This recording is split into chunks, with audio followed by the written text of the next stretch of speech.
Once upon a time, in the sleepy town of Willowbrook, there lived a young woman named Emily. She had recently moved into an old, creaky house on Elm Street, which locals warned was haunted.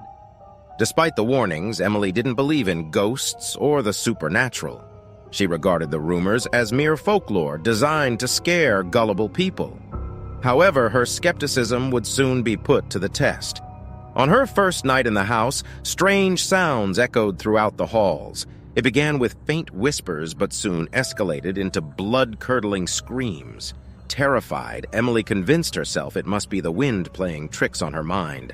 But as the nights went on, the disturbances grew more intense. One evening, as she prepared for bed, Emily felt an icy presence brush against her arm. She quickly turned around but found nothing out of the ordinary. Shaking off her apprehension, she climbed into bed, hoping for a peaceful night's sleep.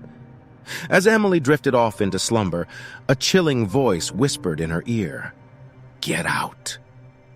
Jolting awake, she noticed a shadowy figure standing at the foot of her bed. Its glowing eyes pierced through the darkness, sending a wave of terror rushing through her veins.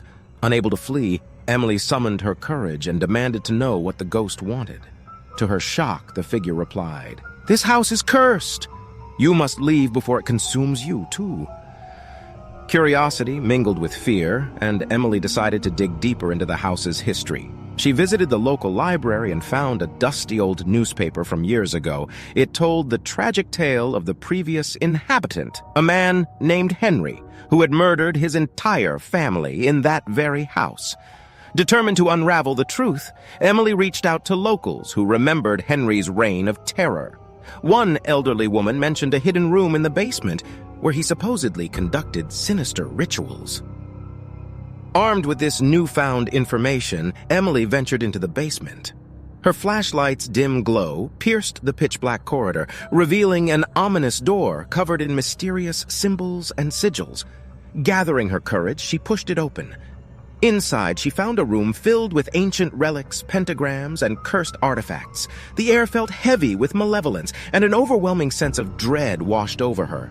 It was clear this was where Henry had embraced the darkness and summoned unholy forces. As Emily's eyes darted across the room, a ghastly voice whispered, "You should have left when you had the chance." Frozen in fear, she turned to find Henry's apparition standing before her. He was a grotesque and vengeful spirit who sought to keep his family's fate from repeating itself. Eager to escape, Emily searched for a way out, but the door had vanished, leaving her trapped in the room of horrors. Desperation laced every breath as the walls closed in, squeezing her sanity. Henry's ghastly laughter filled the air as she succumbed to the darkness. Weeks later, a new family moved into the house on Elm Street, accompanied by the same warnings as before. The cycle of haunting continued as the house became a place of eternal torment, forever cursed by Henry's malevolence. And within its walls, Emily's ghost joined the countless others trapped for eternity, reliving their horrifying demise again and again.